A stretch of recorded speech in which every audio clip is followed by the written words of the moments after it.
Capítulo 9. Caminhando com Jesus. Por meses eu vinha desfrutando de uma intimidade maravilhosa com o Senhor.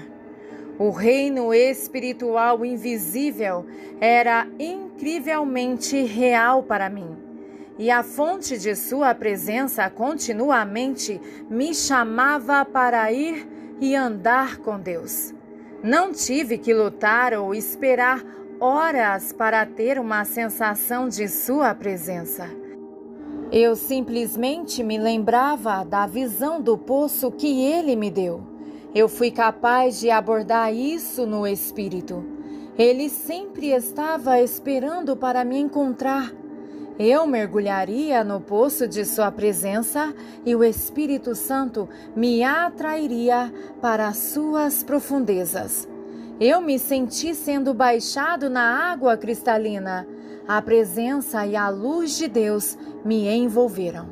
Sempre que eu chegava ao local da revelação que Ele planejava me dar naquele dia, o Espírito Santo me conduzia para fora do poço naquele nível. Era como andar de elevador espiritual para as profundezas da sabedoria e do conhecimento de Deus. Cada nível continha diferentes mistérios para explorar e revelações para aprender. Em uma ocasião particular, quando o Espírito Santo me trouxe a intimidade com o Senhor, eu me vi saindo do poço para um caminho desgastado. Eu não percebi naquele momento, mas este foi o início de uma incrível jornada visionária no Espírito que me levaria à sala do trono celestial. É minha oração que esta visão ampla ministre a você e mostre o coração de Deus como você nunca viu antes. Subtítulo: Jesus abriu o livro. Jesus estava esperando por mim ao lado do caminho trilhado e começamos a caminhar juntos pelo campo. Estávamos passeando por uma grande área aberta. À minha direita, ao longe, pude ver um vale lindo e extenso. Eu tinha muita paz e descanso em meu espírito. Senti um desejo gentil de virar e explorar o vale. Era tão atraente, mas o reprimi e continuamos.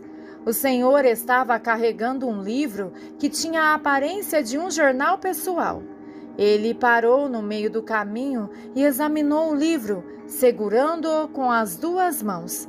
Então, ele o abriu cuidadosamente em uma página específica que foi identificada por um marcador. As páginas abertas do jornal pareciam conter lições e instruções para as caminhadas que fazíamos juntos. Fiquei surpreso ao descobrir que o marcador havia sido colocado no livro exatamente onde havíamos concluído nossa última caminhada. Ele ponderou a página por um momento, então olhou para mim.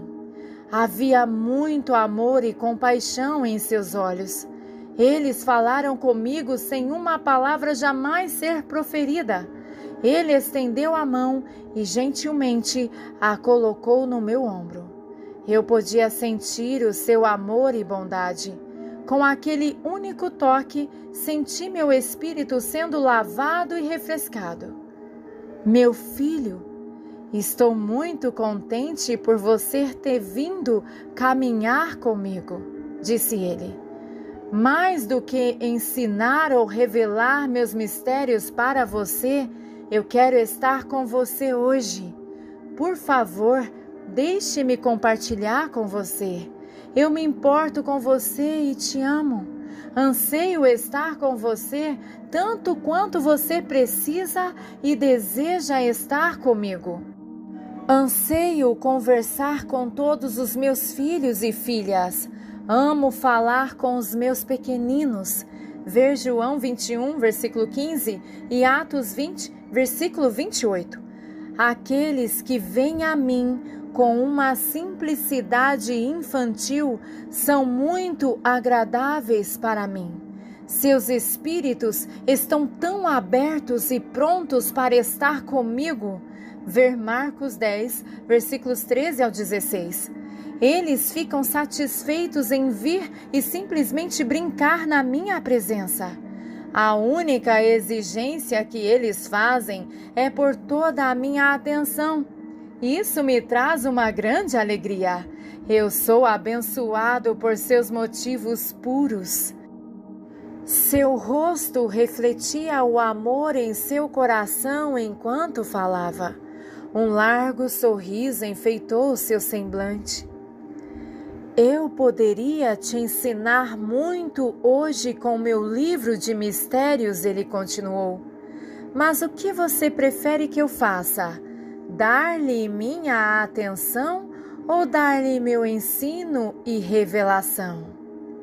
Senhor, você é mais importante para mim do que qualquer outra coisa, respondi. Meu desejo é estar com você. Só de estar na sua presença é o suficiente.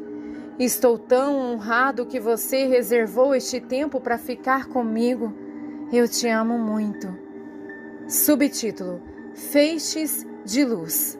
Enquanto eu seguia um passo atrás dele, o Senhor caminhou até o lado do caminho e sentou-se à sombra fresca de um grande carvalho. Ele acenou com a mão e eu me sentei de frente para ele em uma rocha próxima.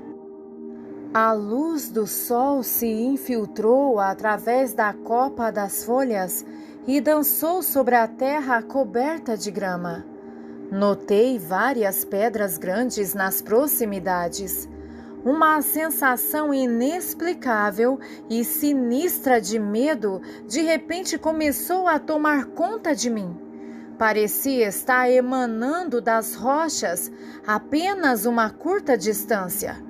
Um calafrio se espalhou por todo o meu corpo e estremeci com a sensação de que uma presença maligna estava espreitando o lar. Eu olhei para Jesus e olhei diretamente em seus olhos, buscando conforto e segurança. Fiquei chocado com o que vi. Seus olhos eram de um branco puro. Não havia pupilas ou quaisquer características distintivas normais dos olhos humanos. Em vez disso, uma luz branca radiante e absolutamente pura brilhou deles. Ver João 8,12. Eu não suportaria olhar para esse brilho incrível. Eu estava cheio de confusão e turbulência.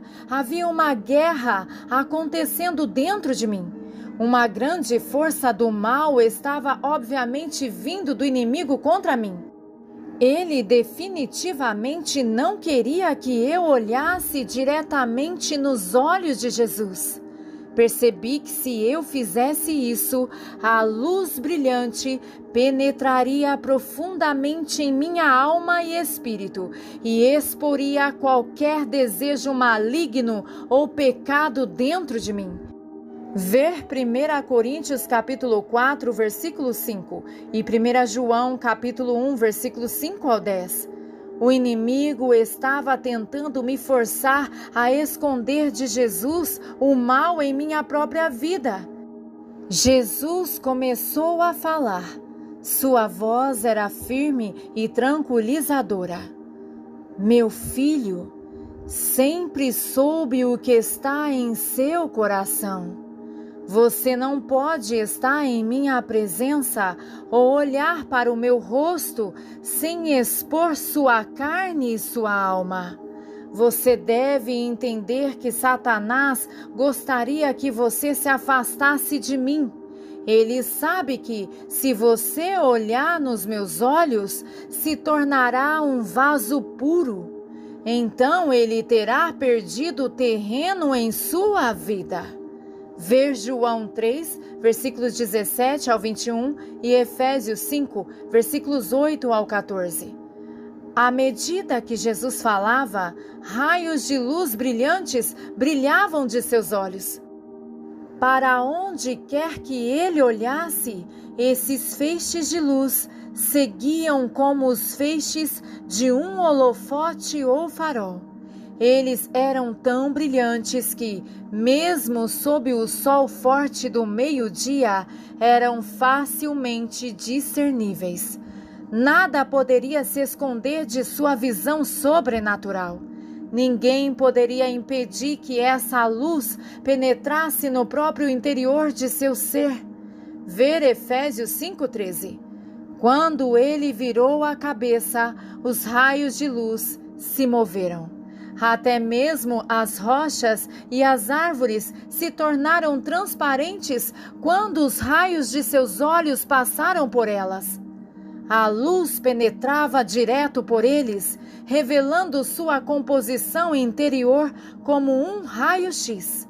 Então a luz brilhou sobre mim. Eu me senti totalmente exposto. Minha alma estava nua diante dele. Teria sido inútil tentar cobrir minha nudez ou esconder minha pecaminosidade. A luz de seus olhos penetrou nas profundezas do meu ser. Eu caí de joelhos, capturado pela radiância brilhante e pura de seu olhar que tudo vê.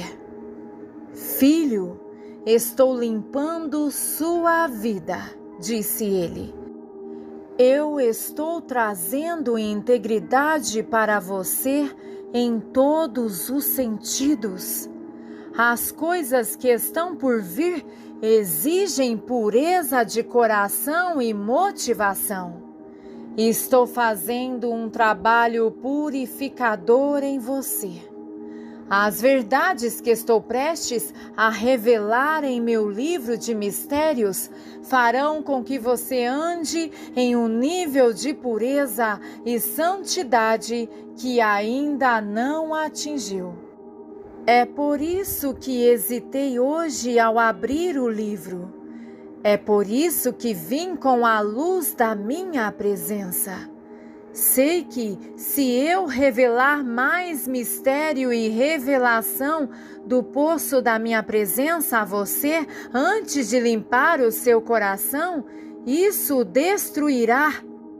Devo limpar sua vida para que nos dias que virão você possa receber a verdade e a revelação que procedem do meu lugar secreto. Quero trazê-lo para as esferas celestiais, sim, até mesmo para a minha sala de estratégia. Mas você não pode vir na carne, você deve vir apenas no Espírito. Jesus virou-se para sentar-se e os raios de luz que radiavam de seus olhos diminuíram gradualmente. Eu me senti como se tivesse sido lavado em um banho celestial. Eu tinha sido desintoxicado e limpo por dentro. Subtítulo: Túneis de energia espiritual. Abrindo o livro dos mistérios, ele começou a me descrever as coisas que estavam por vir em nossa jornada de revelação. Ao caminharmos juntos, explicou ele, chegaremos ao ponto de marcar os tempos e as estações e o lançamento de estratégias eternas. Nestes pontos de intersecção entre o tempo e a eternidade, existem caminhos de transição de eras para eras. Esses são os caminhos que conectam o material ao reino espiritual. Esses são os portais para a minha presença. Ver Gênesis 28:17. Esses são os lugares, como Jacó descobriu, onde escadas ou túneis de energia espiritual acessam e conectam o celestial ao terrestre, onde os anjos descem e sobem. Veja o versículo 12. Eles são lugares de encontro divino no mundo físico. Existem até algumas localizações geográficas específicas onde os céus são abertos e o acesso à minha presença e aos lugares celestiais foi estabelecido. Ver Lucas 3:21 e Atos 10, versículos 10 e 11. Há outras pessoas que experimentaram essa relação entre o mundo natural e o espiritual. Enoque foi um deles. Ele sabia como entrar no reino espiritual.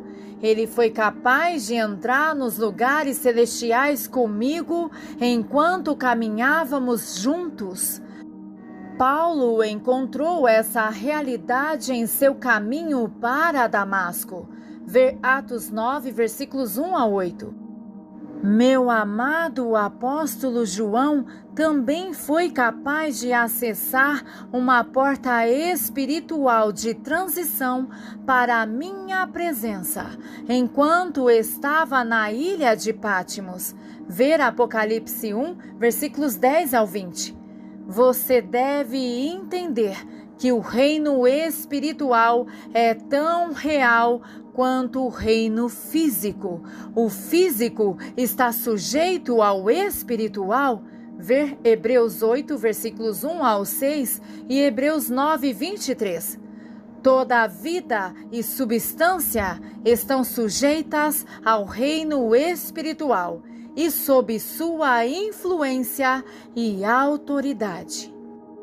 Ao ouvir o Senhor descrever a relação entre o tempo e a eternidade, o natural e o espiritual, meu conhecimento e educação humana não forneceram nenhuma compreensão.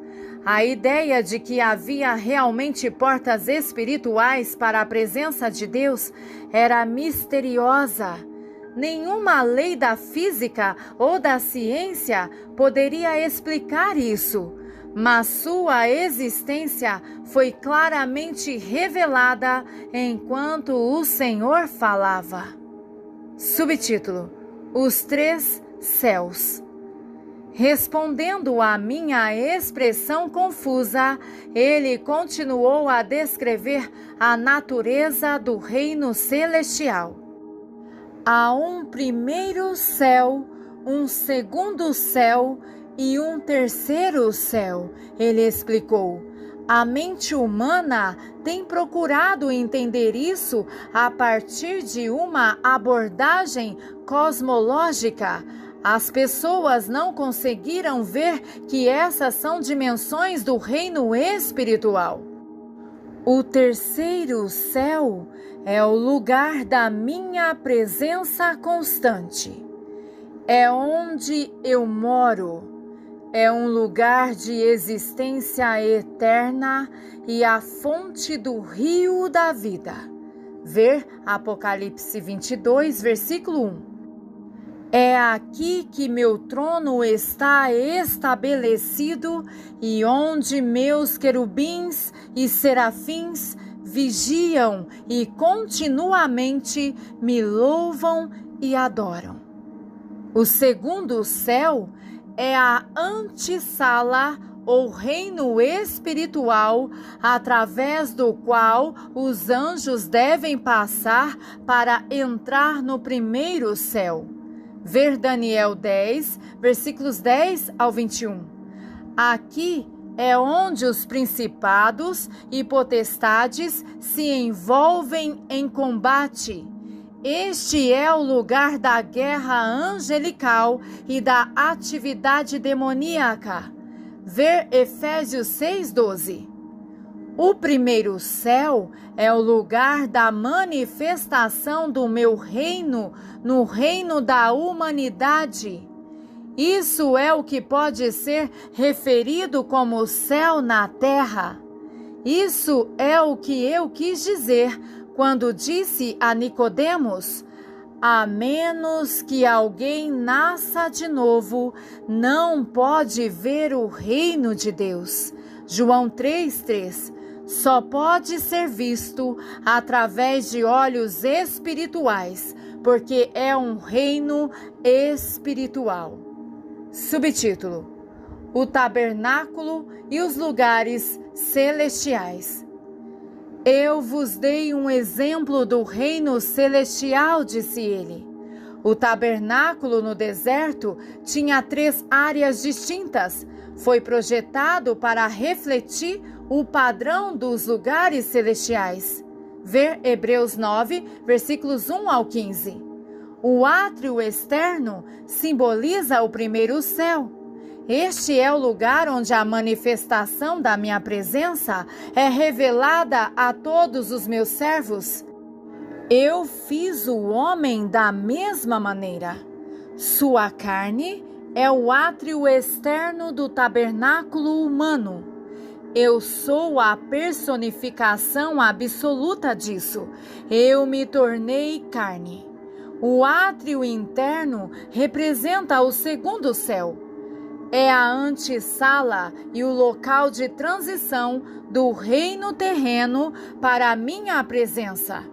Este era o lugar onde meu sacerdócio funcionava.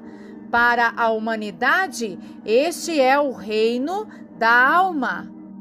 O lugar santíssimo, ou o Santo dos Santos, representa o terceiro céu. Este é o lugar da minha morada eterna. Minha glória reside aqui. O lugar santíssimo agora se tornou o espírito humano. O homem é corpo, alma e espírito, e minha morada é dentro do meu povo. A humanidade e o tabernáculo são retratos dos reinos terrestre e celestial. Existem portas de acesso para fornecer a transição do corpo para a alma e o espírito do homem. No tabernáculo existem entradas do pátio externo para o interno e o Santo dos Santos. É o mesmo nos lugares celestiais?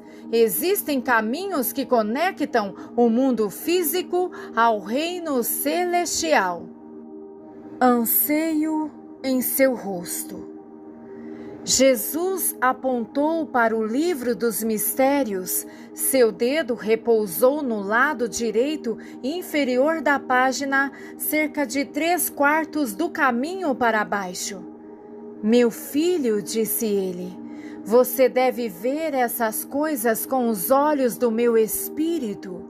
Nos próximos dias, minha revelação aumentará e se tornará tão real para você que verá coisas que não imaginou ou percebeu antes.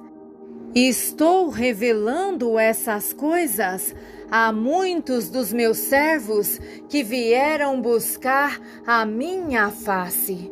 Estou atraindo os meus servos para o poço da minha presença, porque estou prestes a revelar estratégias celestiais a fim de liberar minha igreja para o trabalho que está por vir. Atrair cada um deles a mim, mas nem todos responderam ao meu chamado. Alguns permitiram que as coisas do mundo os afastassem de mim. Observei o Senhor fechar o livro. Ele tinha uma expressão de anseio em seu rosto. Eu poderia dizer que seu coração estava pesado. Ele carregou um grande fardo pelas massas de pessoas ainda mantidas prisioneiras pelo inimigo. Senti que seu amado povo Israel também estava em seu coração. Quando finalmente ele se virou e sorriu para mim, a paz voltou ao meu coração.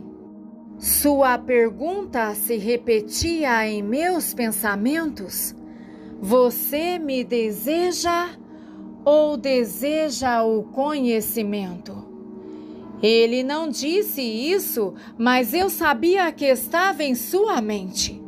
Eu me peguei respondendo às suas palavras não ditas. Jesus, acima de tudo, eu desejo você, eu disse. Mas eu confesso que há um desejo insaciável em mim de conhecer seus propósitos e planos. Eu entendo, ele respondeu. Eu coloquei esse desejo dentro de você. Eu estimulei essa fome por minha revelação, porque devo ter aqueles que me buscarão para as minhas estratégias de guerra do fim dos tempos e os planos arquitetônicos para minha casa. Estou levantando generais e mestres construtores nesta hora para a conclusão do meu propósito. Minha igreja deve ser preparada antes que venha o grande e terrível dia do Senhor. A visão diminuiu, mas suas palavras continuaram a arder em meu espírito. Quais são as estratégias de guerra que precisam ser reveladas? Eu perguntei. E a igreja, a menos que seja construída de acordo com os seus planos, nosso trabalho é em vão. Salmo 127, verso 1. Precisamos desesperadamente de seus projetos arquitetônicos para a igreja do tempo do fim.